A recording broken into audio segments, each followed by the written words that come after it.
Oi pessoal, hoje nós vamos fazer uma entrevista com o Dr. Alessandro Loyola. Ele tem sido uma voz muito importante no cenário nacional, quiçá mundial, sobre essa loucura toda da pandemia. Nós convidamos ele e ele estará hoje com o Parlatório Livre, trocando ideias, gerando esse importante conteúdo, ok? A gente está com um pouquinho de atraso. Normalmente a nossa live começa pontualmente às 20 horas, mas nem tudo depende da gente ou do convidado, né? Tem a questão de agenda, tem a questão de trânsito e tem a questão da internet. Então eu vou convidar aqui o Dr. Alessandro Loyola para entrar conosco.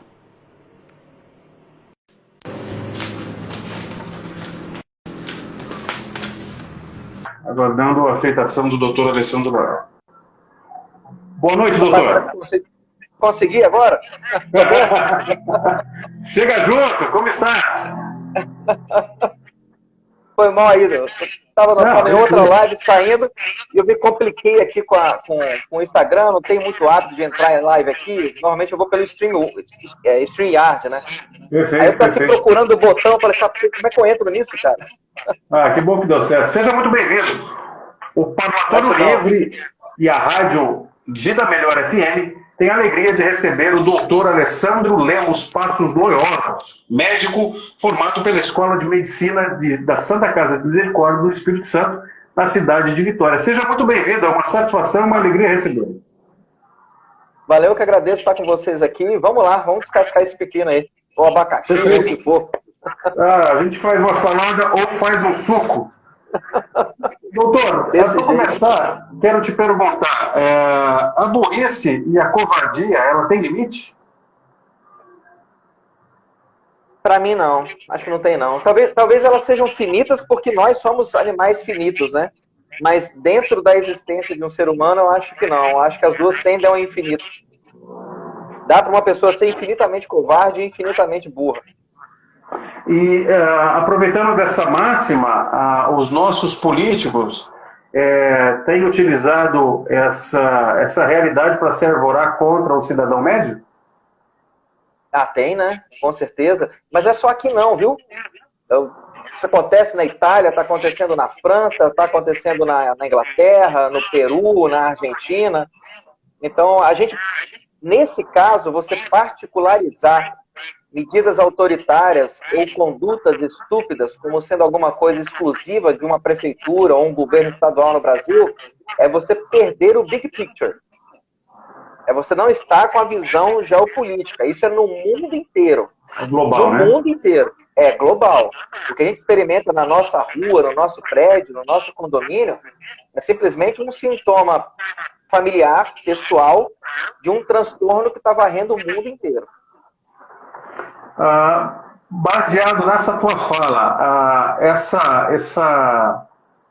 esse medo, essa celeuma, ela está sendo atualizada com sucesso por uma visão de mundo de um grupo que tem afrontado ali as questões mais basilares da sociedade? Você vê isso como um processo de preditismo?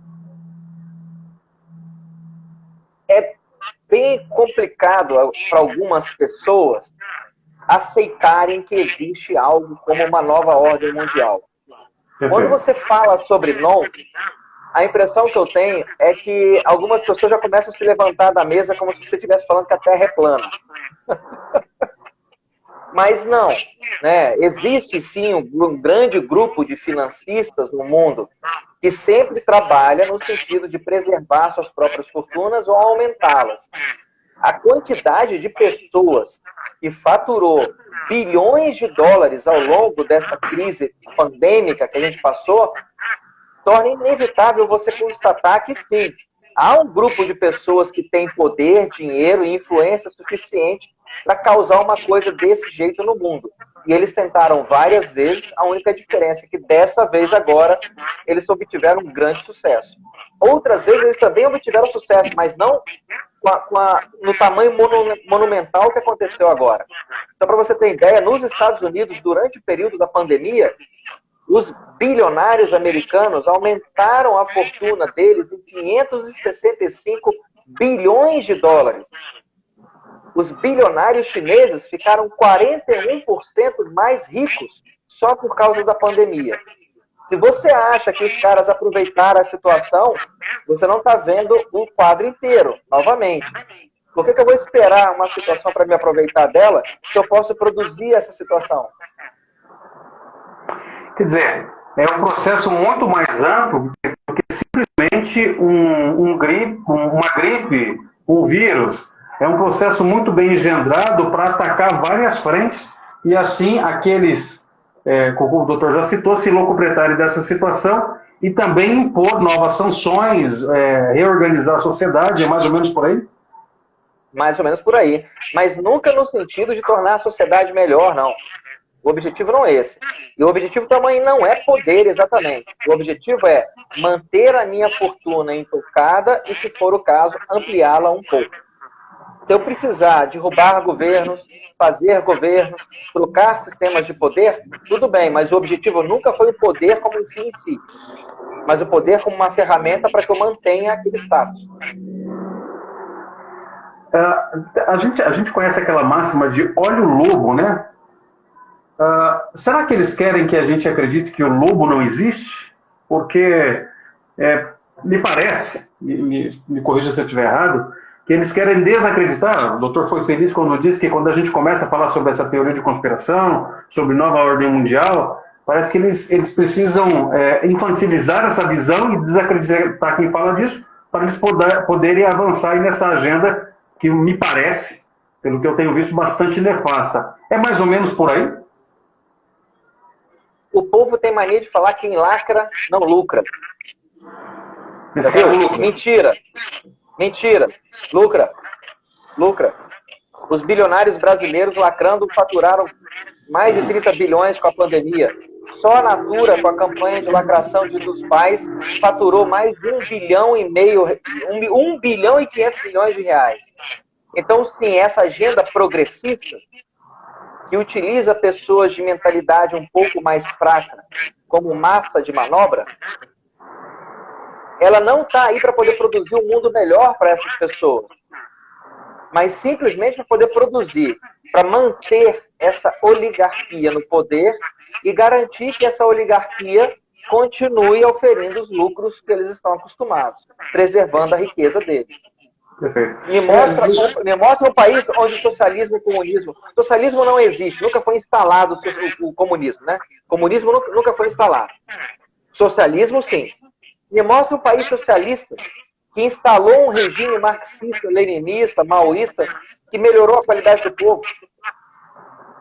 Vai melhorar a parcela ali daqueles que estão no poder, né?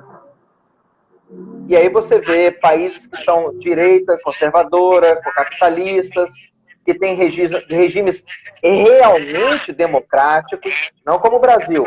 Países que têm regimes realmente democráticos. Finlândia, Noruega, Suécia, Dinamarca. Esses países, Austrália, esses países têm uma qualidade de vida extraordinária. Em um sistema baseado em capitalismo, onde o dinheiro que você produz fica no seu bolso. O problema é que isso não é muito bom para a galera que quer que o dinheiro fique no bolso dela, né? Exatamente, porque não me interessa servir, né? Me interessa ser servido, seja eu achacando esse ou aquele. Essa é uma visão de mundo desses que pregam o amor, né? O fica em casa, ou você vai ser feliz na quarentena. Trabalha sobre essa perspectiva psicológica e continua escravizando o povo, né? Isso aí é uma receita de sucesso. Em décadas de existência, eu desafio você a encontrar uma pessoa que foi diretora-geral, presidente da ONU, que não tenha um viés socialista. Todos os presidentes da ONU foram socialistas até aqui. Todos. Você não erra um tiro. Eu já fiz o levantamento. Todos. Nem os primeiros lá, quando os republicanos, os conservadores se reuniram para criar a ONU? Não estou falando de Liga das Nações, eu estou falando de ONU. Só para fazer essa dicotomia. Desafio você ir lá e pesquisar. Todos os diretores da ONU, diretores gerais, presidentes, dê o nome que você quiser para o cargo, tá? Todo cara que foi dono da ONU durante um período de tempo, todos eles nas últimas décadas, desde a fundação da ONU, são pessoas de esquerda. Os Estados Unidos doam 10 vezes mais grana para a OMS do que a China. E o Trump falou o quê? Que ele vai sair da OMS, já anunciou em junho desse ano, e vai sair da OMS em junho do ano que vem, porque ele está cansado de ver os Estados Unidos não sendo uma voz ativa dentro dos conselhos de resolução da OMS. Nós bancamos vocês... E trocando em miúdos, eles estão exatamente bancando aquilo que eles, no caso do Trump, ali, os republicanos conservadores repudiam, né? Sim. Eu estou bancando um sistema, estou pagando um bandido para vir me assaltar, estou pagando um torturador para vir cortar minha orelha fora. Não faz sentido. Exatamente. Doutor, deixa eu só fazer uma pergunta aqui. Alguém colocou aqui que o som está ricocheteando. Gente, dá uma geral aí para nós, se o som tá bom, se a gente consegue melhorar alguma coisa para ficar bacana para todo mundo. Tudo bem? Eu fiz a lição de casa aqui, com mais de 20 anos entrevistando, eu sempre procuro respeitar o entrevistado. E eu queria te fazer uma pergunta bastante pontual. Qual é a diferença da sua ciência para ciência do também médico Mandetta? Eu não sou político. Eu não quero voto, eu não quero me eleger. Eu pago minhas contas fazendo plantão. Eu preciso de 5 plantões para poder pagar todas as minhas contas no mês. Eu não tenho muita coisa. Minha vida é muito simples, cara. Muito simples. Eu gosto de algumas coisinhas assim. Eu sempre implico com a minha esposa, né? Quando eu falo que a vida é simples, né? A gente gosta de tomar um vinho caro, Mas tirando pequenos luxos e pequenos mimos, não tem nada extraordinário. Eu não quero ter um carrão, eu não quero ser dono de uma ilha. Não, nada. Nada. O que me incomoda só, por uma questão de caráter e princípio, é ver a verdade sendo torcida de uma maneira absolutamente indecente, o povo sofrendo com condutas absolutamente equivocadas e ninguém se erguendo para falar que aquilo está errado. Eu não consigo ir dormir, cara. Isso me incomoda demais. Demais. Mas aí mas tem que ir com calma, Alessandro, porque assim, se um dia você for para a política, eu não quero, amigo. Eu não quero. Eu gosto de ler, escrever, eu faço meus livros. Se o livro vender, tá bom. Se o livro não vender, tá bom também. Eu gostaria que as pessoas comprassem os livros, mas para poder colocar uma ideia na cabeça dela. Mas, de vez em quando, por exemplo, eu tenho alguns livros que estão publicados na Amazon, quando as pessoas entram em contato comigo, eu mando os livros tudo de graça, eu dou tudo, tem PDF, certo? Eu vou lá e colo no e-mail do cara 10 livros de uma vez só. O livro está lá mais para poder ser uma lista do que está publicado, mas eu não tenho intenção de ganhar dinheiro com aquilo lá, não. Eu não tenho intenção de ficar ganhando muito dinheiro, não. Seria bom ter muito dinheiro. Deve ser muito bom ter muito dinheiro. Mas eu não vou pautar minha vida em cima disso. É medíocre. É medíocre. Doutor, deixa eu só abrir um hiato aqui. O pessoal está dizendo que está dando um eco. Me ajuda, gente. É a minha voz, a voz do doutor, para a gente ir organizando aqui, tá bom? Deixa eu te fazer uma consideração. Provavelmente é porque você não está com fone, está com áudio aberto. E tudo que você fala e eu falo. Mas ele está reverberando o som aí. O som está reverberando aí. Sabe que esse aqui? Eu ouço o meu eco aí. Não sei, então, desculpa, eu não sei como resolver isso, só se eu desligar ele, mas aí vai ficar acho, um pouco pior. Dá para continuar? Se der para continuar, eu agradeço muito. Para mim dá. Aqui de novo. Vamos ver. Ok? Aqui. Falaram que o meu fone estava ruim, vamos ver se melhorou agora. Eu tenho um outro fone que está em algum lugar. Tá bom. Não, a gente está muito afim de te ouvir, então se precisar melhorar alguma coisa aí, fica bastante à vontade. Só me dá um feedback, eu caço um fone. Tá bom. Eu queria ver com você uma situação, doutor. Eu tenho acompanhado bastante aí há algum tempo já as suas entrevistas, as suas lives, as suas opiniões, principalmente quanto a essa loucura toda do Covid-19. Nós estamos vivendo um momento aí da pandemia, né? Essa fantasia, na minha visão limitada, é uma grande fantasia que nós estamos inseridos. Considere para mim, para começar, a questão das máscaras, né? Existe realmente uma efetividade sobre as máscaras? Existe ali uma questão objetiva ou simplesmente é uma proteção psíquica? Proteção psíquica. Como se fosse alguma coisa do X-Men, né? A Fênix Negra abre campo de proteção em segundo campo. Aquela coisa de eu vou lavar só com água para dizer que tá limpa, né? Deixar a água passar pela mão, na verdade. Eu não vou nem esfregar, vou deixar a água passar na mão. Bom, eu estava conversando isso mais cedo com outro colega. Existem evidências mostrando que a máscara funciona e existem evidências mostrando que máscara não funciona. Então, na balança das evidências, você consegue colocar pesos iguais praticamente dos dois lados. Certo? Desse jeito, a gente não pode apelar exatamente para a ciência, porque as evidências são conflitantes. Eu tenho 5 quilos de evidência de um lado dizendo que funciona, eu tenho 5 quilos de evidência do outro lado dizendo que não funciona. Quando esse tipo de dilema acontece, é recomendável que você apele para uma ferramenta ancestral que nós temos, chamada bom senso. É uma ferramenta... O Aristóteles já falava sobre isso. O bom senso antecede o método científico em vários milhares de anos. Sim. Então vamos lá. Se máscaras funcionam, não era para os países que estão utilizando, que tem uma taxa de utilização de máscara mais elevada, estarem tendo uma quantidade menor de infectados e mortos? Se olhar os países que têm taxas menores de pessoas infectadas e mortas, esses países correspondem aos países que estão fazendo maior utilização de máscara? Não corresponde. Se máscaras funcionam, então por que eu tenho que manter o distanciamento social? Não faz sentido as duas regras ao mesmo tempo. Uma coisa que fica anular da outra. Eu ter essas duas regras simultâneas, né, coexistindo, elas não fazem sentido. Se eu me manter a 2 metros de distância de você, de qualquer pessoa, diminui o risco de eu pegar Covid, é simplesmente eu me manter a 2 metros de distância de qualquer pessoa e pronto. A gente faz isso em menos de um mês, em menos de uma semana, o vírus morre.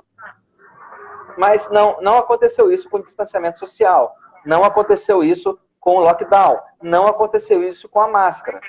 Então, se alguma coisa está colocando o vírus sob controle, parece não ser máscara, não ser distanciamento social, não ser lockdown. A resposta não parece estar aí.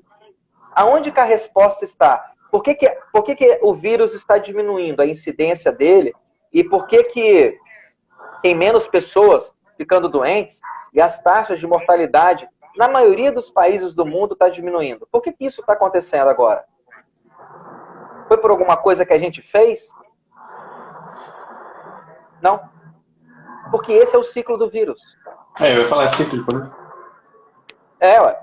Se você começar a fazer uma dancinha em dezembro, a gente começar a dar a mão e fazer uma dancinha em torno de uma fogueira no começo de dezembro, porque o calor está muito grande e a gente está querendo que chegue um pouco de frio. Se a gente dançar em torno daquela fogueira durante uns 4 ou 5 meses, o frio chega. Porque até um relógio parado marca a hora certa 2 vezes por dia. Exatamente. Tudo que a gente foi fazendo enquanto a pandemia estava acontecendo, pandemia entre aspas, tudo que a gente foi fazendo serviu como uma grande distração, uma trágica distração, enquanto o vírus cumpria resilientemente o ciclo de vida e infectividade que todos os agentes infecciosos cumprem.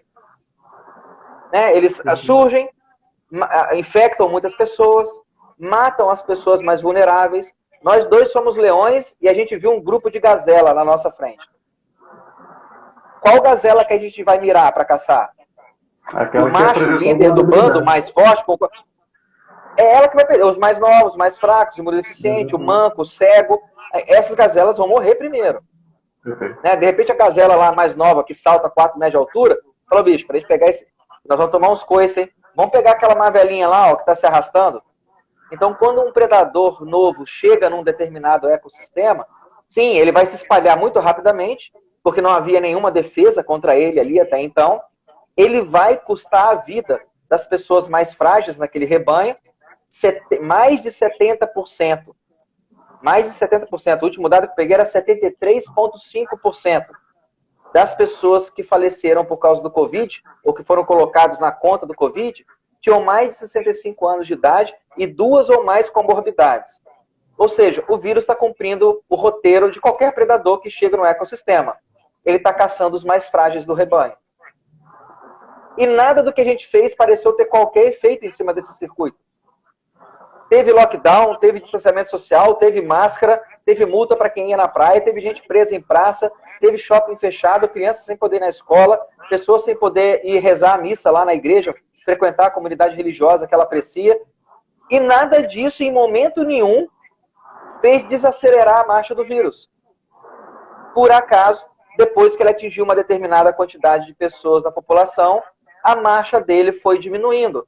Ué, mas isso já não estava num livro de infectologia que falava sobre o curso da peste negra, por exemplo, no século XIV?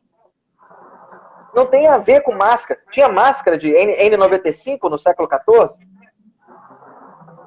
E o circuito da peste negra, da Yersínia, no século XIV, foi exatamente o circuito que o Covid seguiu aqui. Foi exatamente o circuito da epidemia de influenza em 68. Foi exatamente o circuito do HIV. Quando o HIV surgiu lá no começo dos anos 80, cara, nem se você tivesse muito dinheiro, você não escapava. Foi um tal de artista de Hollywood morrer por causa do HIV que ia caindo igual folha, um atrás do outro. Porque o vírus, ele não faz questão se você é famoso ou se você tem dinheiro. Ele está de olho no seu sistema, ele está de olho no seu sistema de defesa. Então, se há uma falha no seu sistema de defesa, ele vai pegar você. Então, a gente teve o vírus, o HIV surgiu, se espalhou, matou muita gente, muito rápido, continua matando, mas não com a mesma velocidade de antes. Ele perdeu aquela potência. Ele continua aí, é uma coisa que a gente tem que prestar atenção. Ele causa uma doença que é potencialmente letal, é sério, mas para quem, eu não sei quantos anos você tem, eu tenho 49. Para quem viveu aquele começo dos anos 80, anos 90, e viu artistas de rock, astros de Hollywood, gente morrendo por HIV, a situação do HIV hoje em dia nem se compara ao que a gente viu nos primeiros 15 anos dele. Eu costumo dizer que o HIV perdeu ali toda a sua cara de mal, né? Hoje as pessoas já não encaram ele como uma sentença de morte, né? É terrível ter tuberculose. Eu vou ter que fazer um tratamento e vai ser longo, é chato. É terrível ter HIV. Eu vou ter que tomar algum cuidado, preservar as pessoas que eu amo, mas assim, não é mais uma sentença. Então, o que está acontecendo com o Covid é o mesmo circuito. Ele chegou, contaminou um monte de gente, matou os mais frágeis. O rebanho das pessoas, a imunidade de rebanho, vai se desenvolver, vai começar a interromper que o vírus pule de uma pessoa para outra, as taxas de infectividade vão cair, as taxas de mortalidade vão cair e pronto. E o vírus se resolve, como sempre aconteceu na história da humanidade. Quando a gripe espanhola... Só uma última observação. Quando a gripe espanhola passou por aqui, quando a gripe espanhola passou pelo mundo... E não é espanhola, né? É chinesa? Muito... Cara, poucas pessoas eu converso sabem isso. Estudar um pouquinho, né? Poucas pessoas eu converso... ela é chinesa, né? Não, eu não posso falar peste chinesa, mas eu posso falar gripe espanhola. Às vezes, nunca vi nem espanhol. Olha, eu não hablo sobre isso. Nunca um espanhol reclamou comigo sobre isso. Mas, bom, de qualquer forma, para poder usar o registro histórico, né? Cara, eu gostei demais. Pô, eu gostei mesmo. Para poder usar o registro histórico, a gripe espanhola matou gente pra caramba, mas matou muita gente no começo do século XX. Foi um arraso, certo? Tanto que a gente estava com medo agora que o Covid fizesse, era o mesmo arrastão que a gripe espanhola fez no começo do século XX. Sim. Quantas pessoas existiam no mundo no começo do século XX? Menos da metade 2 bilhões de pessoas. Exatamente. A gripe espanhola veio, junto com a Primeira Guerra Mundial, foi uma devastação monstruosa.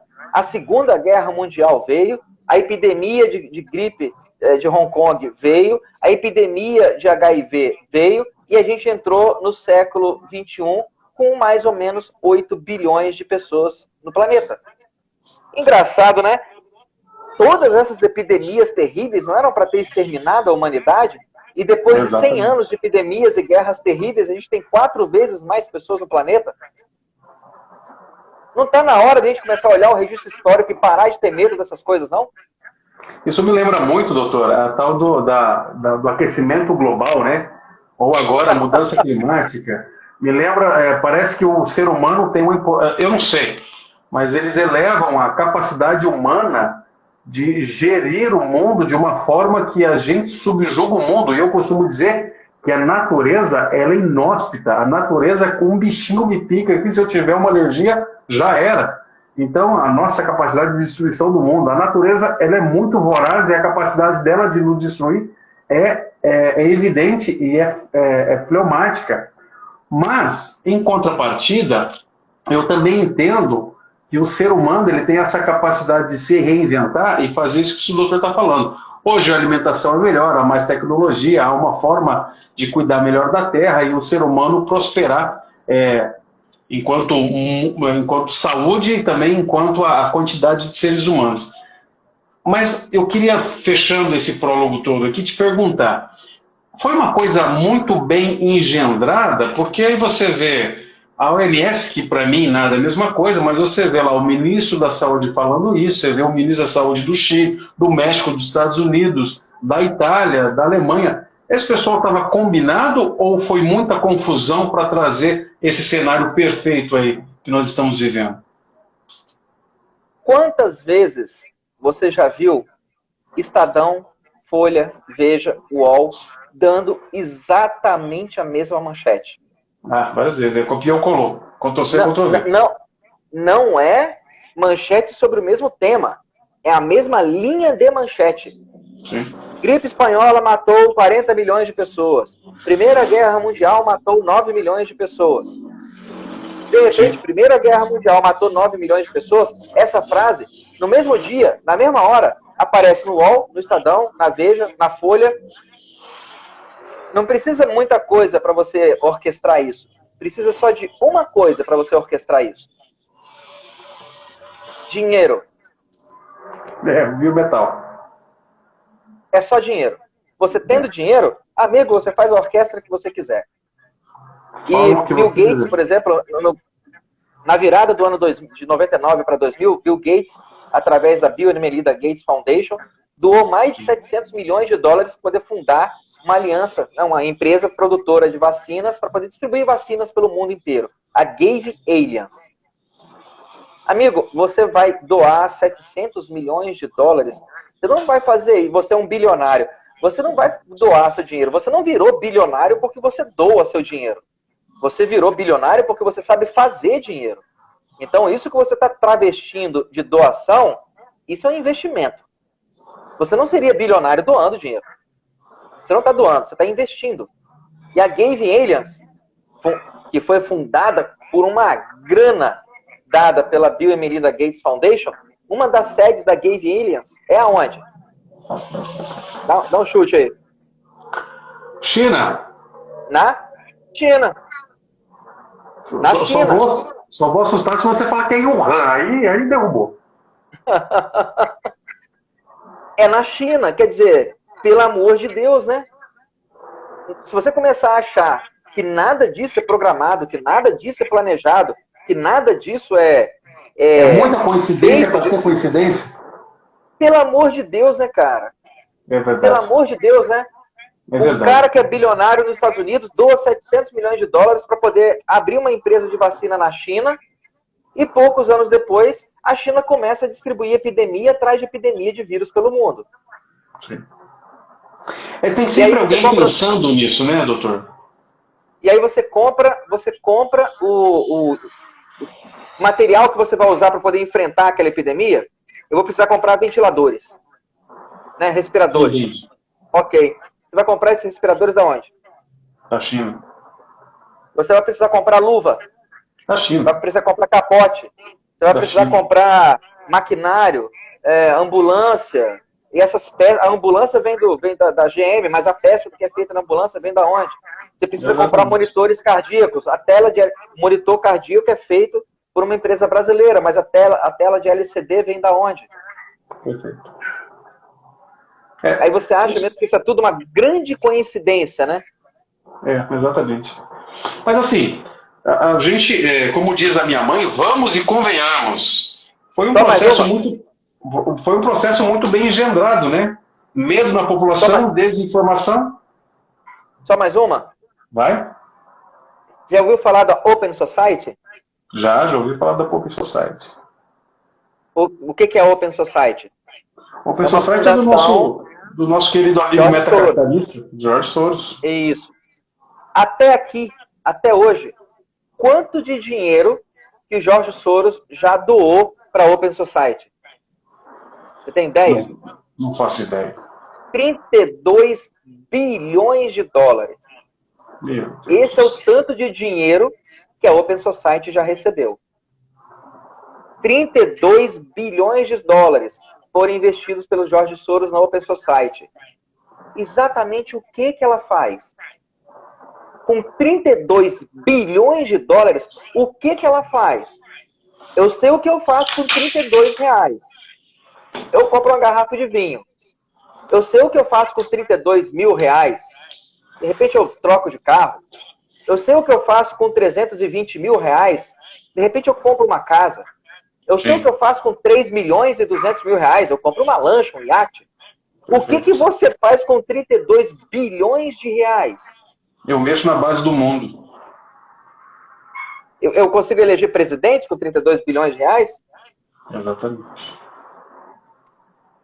Então, a campanha, somado, a campanha da Dilma de 2010 e 2014, ela custou 1,4 bilhões de reais. Se a gente fizer o dólar 1 para 5, para poder fazer uma conta bem... Então, as duas campanhas da Dilma custaram 500 milhões de reais. 500 milhões de dólares, né? 500 milhões de dólares. Certo? Dá pra gente fechar essa conta aí? Não, 1 para 5 vai dar 1,5 bi, 300 milhões de dólares. As duas campanhas de Dilma para presidente, 2010 e 2014, custaram em torno de 300 milhões de dólares. De um país da importância do Brasil no mundo. Então, o quanto o Jorge Soros consegue movimentar... é 1%. Fazer um presidente no Brasil em 2010 e fazer um presidente no Brasil em 2014 corresponde a 1% do dinheiro que a Open Society já recebeu. Se ela pegar esse dinheiro, e vamos pensar que o Brasil é o 5º maior território do mundo, o 6º maior população. Não, tem poucas nações do tamanho do Brasil. E o interesse é absurdo. Com esse 1% da Open Society, eu consigo... Vamos botar 10%, eu vou pegar 3,2 bilhões de dólares. E a partir de 2010 eu vou começar a fazer presidentes pelo mundo inteiro. Perfeito. Eu consigo? Alinhados, né? Exatamente. Exatamente. Fora agora que o Jorge Soros está derramando dinheiro ali para os democratas e para o Black Lives Matter, né? Para fazer esse matter todo que estão fazendo nos Estados Unidos, né? Para que você vai fazer presidente? Para você conseguir...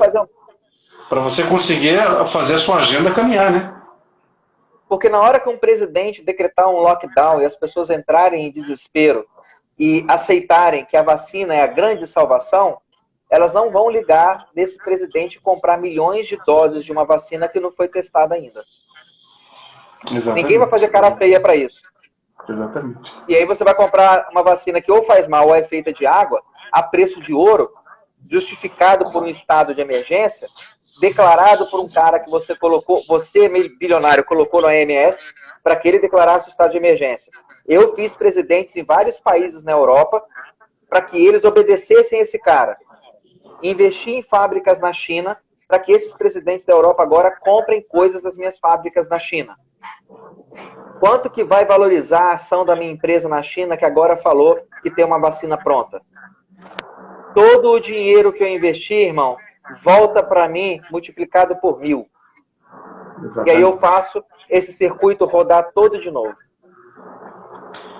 A economia doméstica é a nível global, né? O mundo virou o quintal deles. E aí a gente fica aqui embaixo, no porão mais profundo da caverna, discutindo se máscara funciona, discutindo se a vacina vai vir ou não, se tem que fazer lockdown ou não, se tem que fazer distanciamento social ou não. Quando você se dá conta das mãos que movem os marionetes nesse tabuleiro, rapidamente as escamas saem do seu olho e você começa a enxergar a verdade. Que distanciamento social é engenharia social, que lockdown é destruição de economias para você poder comprar o que era caro por um preço mais barato, que uso de máscaras compulsória é teste de subserviência para preparar o terreno para a instalação de uma ditadura socialista. Então, quando a gente discute máscaras, o buraco, já que você abriu a janela de que a gripe não é espanhola, então você aguenta o regaço, não aguenta? Vai embora. Você aguenta o regaço.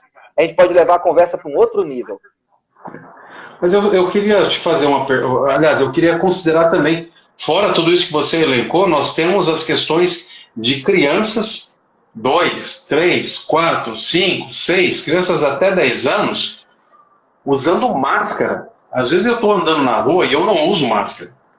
E eu vejo lá o pai, a mãe e uma criancinha de 3 anos pedalando de máscara.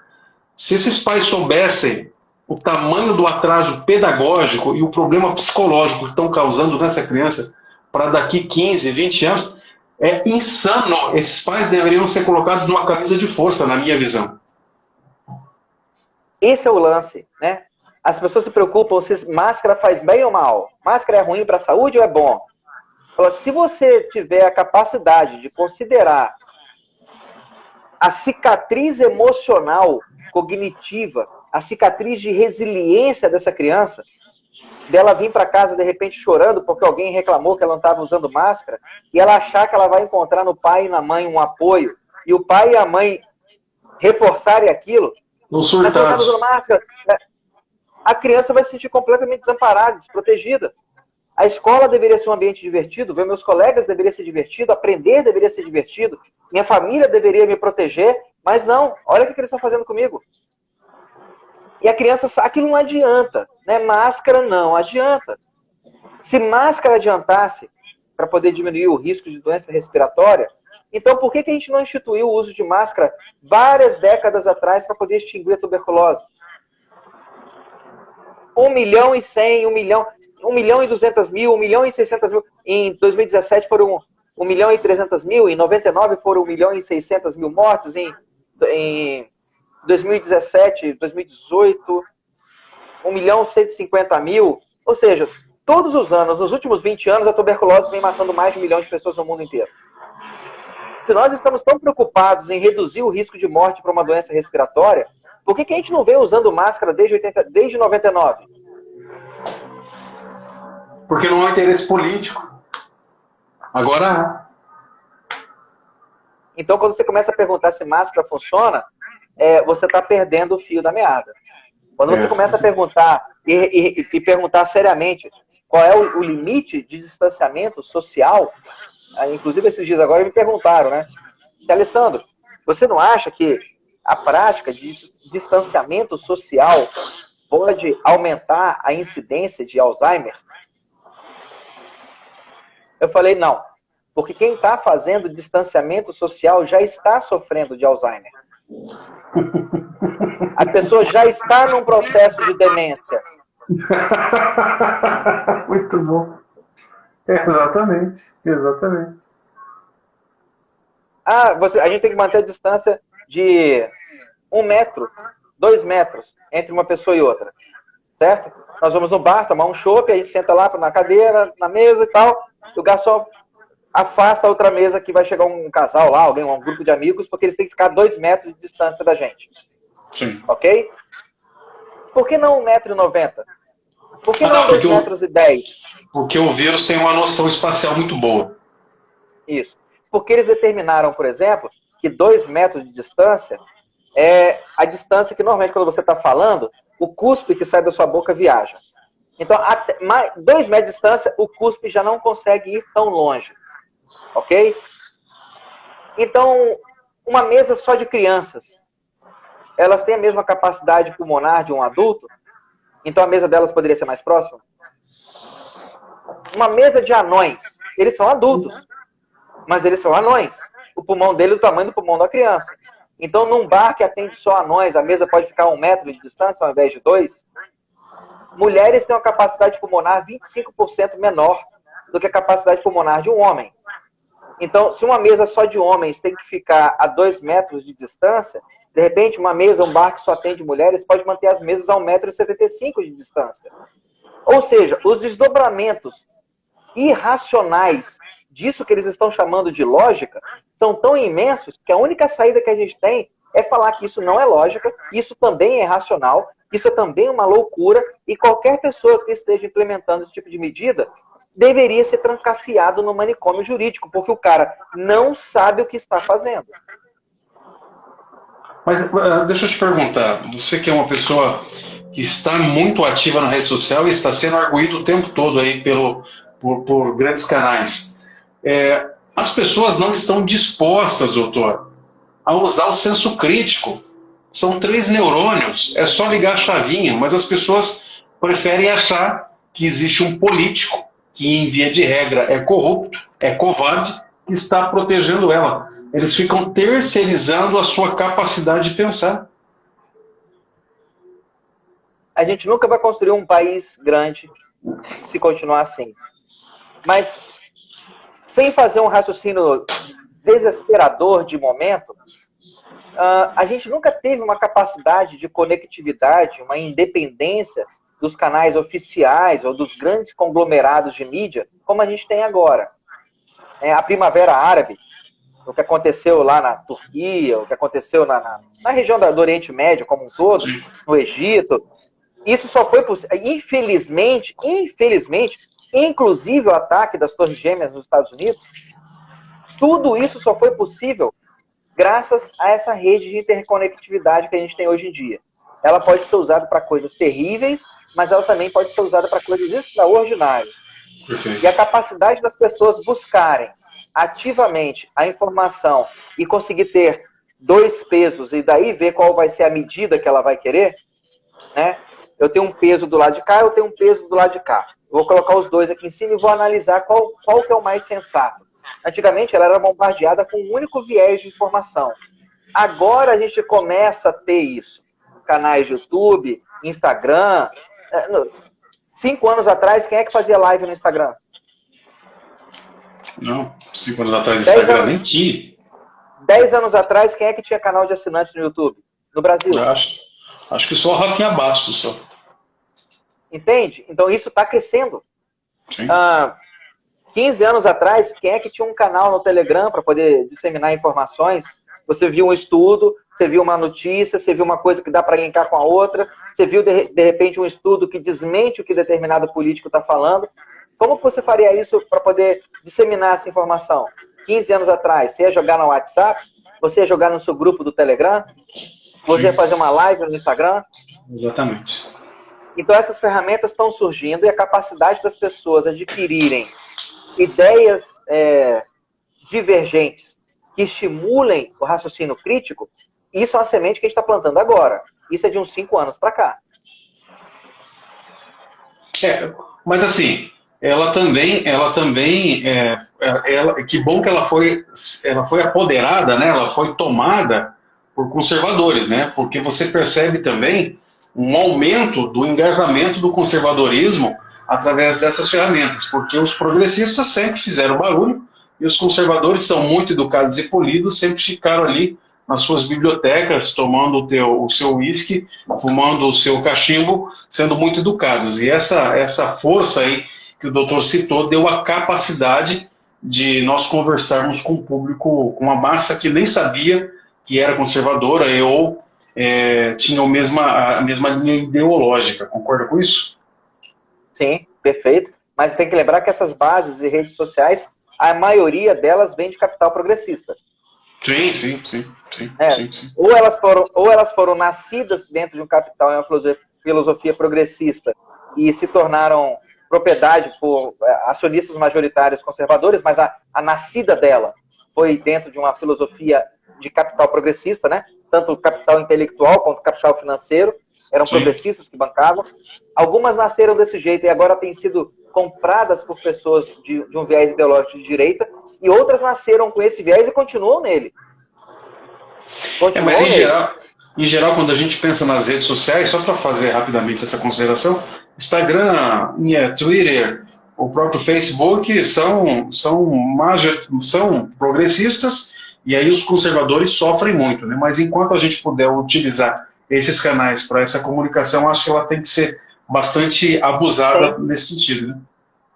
E esse é um movimento que não tem mais volta. Se o Facebook, por acaso, apertar os conservadores lá e limitar o poder de alcance, o que você vai ver é uma migração desses conservadores para outras redes. O que eu tenho percebido nos últimos meses é que a quantidade de pessoas que está migrando para o Instagram e para o Twitter é monstruosa. É como se tivessem cortado uma artéria femoral lá do Facebook, e ele está drenando sangue. Sim. O poder de alcance no Facebook estaciona, a quantidade de seguidores no Facebook estaciona, mas os canais de Telegram, a galera que te acompanha no Twitter, a galera que te acompanha no Instagram, está subindo exponencialmente. Então, não é necessariamente que os conservadores estão sendo censurados. É como um rio que desce uma montanha. Quando encontra uma pedra, ele não reclama e sobe a montanha de volta. Ele encontra um caminho. Exatamente. Ele flui, né? Ele flui.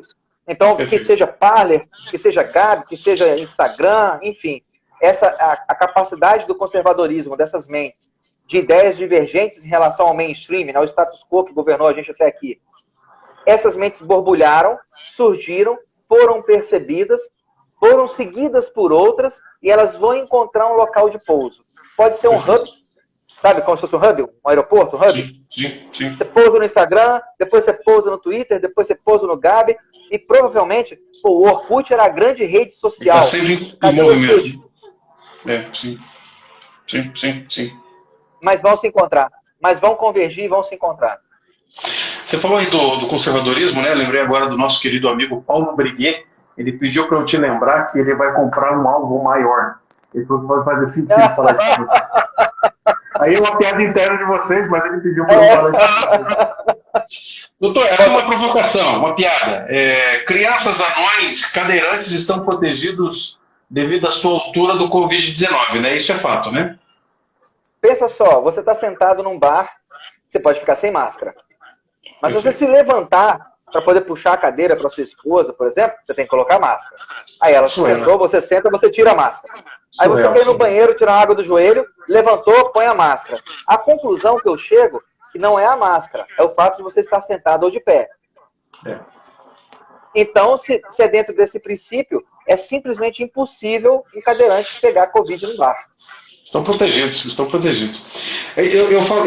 Só para considerar, esses dias meu filho me chamou para jantar. Pai, vamos jantar? Fomos no restaurante e eu não uso mesmo máscara. Foi entrar, senhor, tem que colocar máscara. Eu falei, mas, moço, eu estou a 1,5 metro da mesa que eu vou sentar. O senhor precisa colocar máscara. Eu falei, aí para não indispor, ele estava trabalhando, né, o trabalho dele, ele me deu a máscara, eu não tenho máscara, ele me deu uma máscara.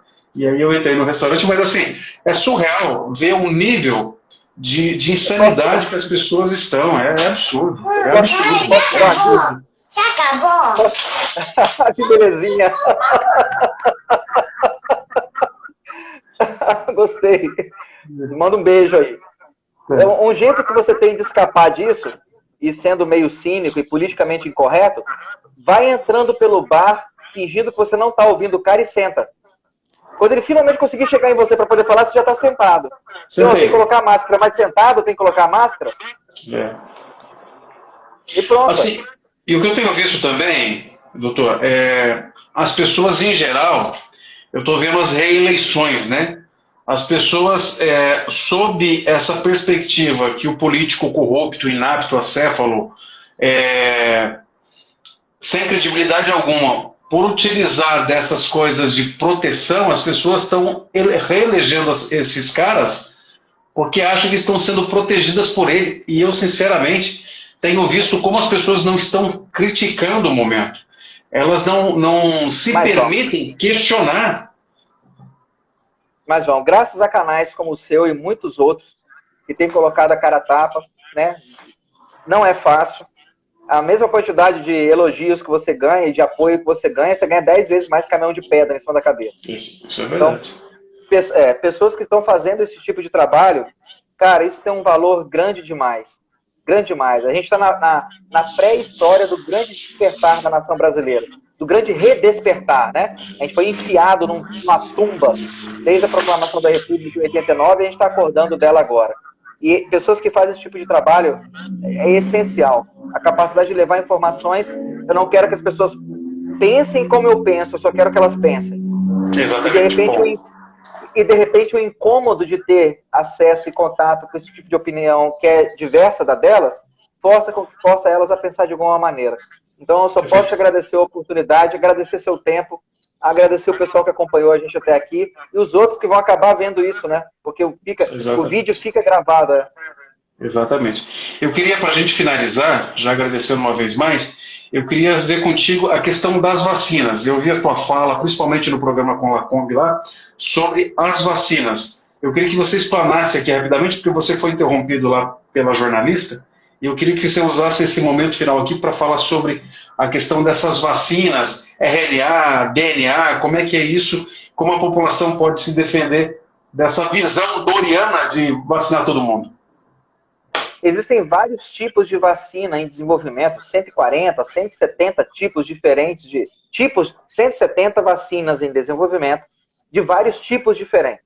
Vacina de DNA, anticorpo monoclonal, vacina de RNA mensageiro, vacina de antígenos, vacina de vírus vivo atenuado, tem vários tipos sendo desenvolvidos. Classicamente, tantas vacinas do agente infeccioso, vou falar de vírus, né? Vamos falar de vírus. Tá. As vacinas de vírus morto. Vírus morto, entenda-se, vírus inativado. Quantas vacinas de vírus vivo atenuado? A Sabin, por exemplo, a vacina de vírus vivo atenuado. A febre amarela é uma vacina de vírus vivo atenuado. Essas vacinas, elas levam tempo para serem desenvolvidas. 10, 14 anos. De repente, se você fizer bancando ali, você vai conseguir fazer uma vacina decente em 5 anos. Então, não é possível você desenvolver uma vacina dentro das tecnologias usuais que nós utilizávamos para poder desenvolver as vacinas anteriores em um intervalo menor do que 5 anos. Se você conseguir fazer uma vacina em um intervalo menor do que 5 anos, ela utilizou alguma outra tecnologia, como uma tecnologia de RNA mensageiro. O problema é que RNA mensageiro nunca foi utilizado como vacina na nossa espécie. Então a gente está falando de um negócio que nunca foi usado antes. O que foi usado antes é o quê? Cobaia. O que foi usado antes são vacinas de vírus vivo atenuado ou vacinas de vírus inativado. Mas essas vacinas desse grupo, elas em geral levam 10 a 14 anos para serem desenvolvidas. O que o Brasil está comprando, por exemplo, não é uma vacina de RNA mensageiro. A gente está comprando uma vacina que cai nessa categoria. Vírus inativado, vírus vivo atenuado. Cai nessa categoria de antígeno, vacina de antígeno. Mas o desenvolvimento de vacina de antígeno leva 10 a 14 anos, pô. Como que conseguiram fazer a fase de testes in vitro, análise de papelada, 3 fases de testes clínicos, análise de papelada de cada uma dessas etapas de testes clínicos em humanos, que não é fácil, sendo que a fase 3 de testes clínicos é quando eu vacino uma grande população de uma cidade e não vacino outra, por exemplo, e acompanho em vários ciclos sazonais para poder saber se aquela vacina confere imunidade ou não. É como se eu fosse vacinar São Paulo contra o Covid esse ano e não vacinasse o Rio. E aí em 2021 e 2022, eu vou comparar a incidência do Covid em São Paulo e no Rio, e eu espero ver que a incidência em São Paulo foi menor. Como que essa fase 3 de estudos clínicos já foi realizada, que ela exige aí 3 a 4 anos de acompanhamento, como que isso foi realizado em 10 meses? Como que você enfiou 3 anos de avaliação clínica em 10 meses de estudo? Parece a medicina do micro-ondas, né? Não vai acontecer, né? Você está lá fazendo um download de alguns filmes no seu computador, você conseguiu baixar 10 filmes. Em meia hora, sua internet estava o bicho. Você baixou 10 filmes em meia hora. Bom, você vai levar umas 24 horas para assisti-los. Não é porque você baixou o vídeo que ele já está pronto. Não é porque você desenvolveu uma vacina que ela já está pronta. Eu vou levar um tempo para poder avaliar essa vacina. Então, não, é virtualmente impossível a gente ter uma vacina boa, decente, segura e eficaz para o Covid. Ela cumprir esses requisitos, é impossível fazer isso em menos de 5 anos. Se fizerem em menos de 5 anos, alguém fraudou alguma etapa do processo. Não fez direito, abriu mão dos critérios de segurança, não fez uma análise de eficácia criteriosa, alguém sacaneou alguma etapa, porque não tem como fazer. Você faz esse alerta aqui para fechar. Você faz esse alerta quanto à vacina, mas a tua visão também é vacina para quê, né? Eu também tenho essa visão. Se a gente está falando sobre um vírus que é cíclico, que vai e volta, se modifica, a vacina é dinheiro jogado fora e parece mais um placebo, né? E a questão para para te liberar as crianças das escolas, né? É insano as crianças não estarem nas escolas, né? Absurdo, absurdo. É um absurdo. Isso eu falo todas as vezes, cara. Um país que abre um bar antes de abrir uma escola, ele já passou uma mensagem muito alta, muito reverberante, né? Muito eloquente sobre o tipo de país que ele quer ser. Exatamente. Eu vejo pessoas preocupadas. Pois não. Eu vejo as pessoas preocupadas em querendo ir para a praia, vejo as pessoas preocupadas querendo ir para o bar, as pessoas preocupadas indo para o cinema, mas eu não vejo o mesmo grau de assombro, sabe? De angústia, de nervoso, de querer ver as crianças de volta na escola.